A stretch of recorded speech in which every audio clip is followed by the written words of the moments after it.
Solving question number 3. This is from the SAT number 17. This is the April 2019 QAS test. And the question reads, when Celia tells the narrator not to let Quisqueya put you off, line 54, she most nearly means that the narrator should not do something. So this question here is basically asking what is the meaning of put you off? What does Celia really mean when she tells the narrator not to put you off? And then we're given a reference in line 54. So let's go up to those lines first. And here is sort of the description of Quisqueya, and this is where we get the mention of put you off, which is right down here. So here's the description.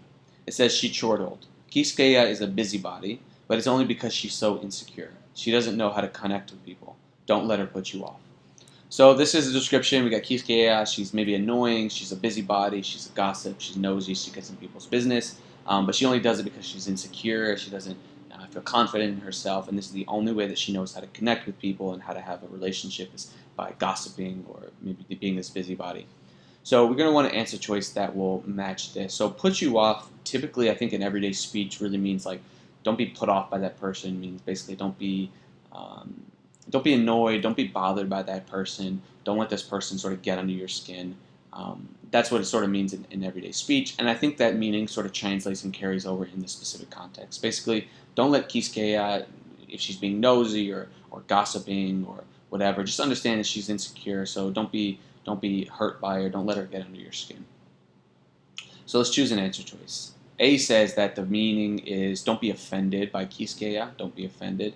I think this is pretty good. It's pretty neutral. I think don't be put off and don't be offended are pretty similar in meaning just in everyday speech, and I think it works and carries over to this context, so let's keep it.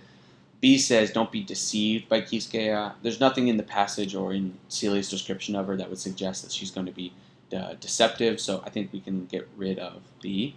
We would need more evidence for that, like not only is she a busybody, not only is she insecure, but also she lies a lot, something like that.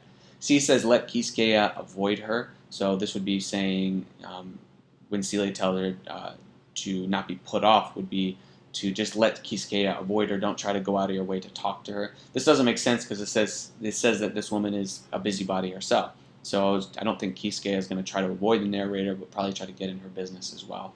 So it doesn't really make sense, answer choice C, for Celia to tell the narrator to just let Quisqueya avoid you and let her mind her own business. Doesn't really seem to make sense. D says that the phrase means don't let Quisqueya or let Quisqueya impose on her. Don't let her impose on you. And this is the other one I think could be plausible, right, to impose on someone. It describes Quisqueya as being a busybody, so maybe she could be imposing herself, trying to get into the narrator's business and maybe gossip on her, etc., gossip with her. But I think that in between A and D, A is a little more neutral and a little more general. I think D is a little more specific. To impose on you is to sort of get control or to sort of put yourself in a situation where you're relying on the other person or you're putting pressure on the other person, which I think is sort of an extra and stronger claim that we would need more evidence for this. And I think just the general neutral common sense understanding of put you off is more aligned with A, which says be offended. So I would get rid of D, and then I think we can choose answer choice A as our correct answer for question number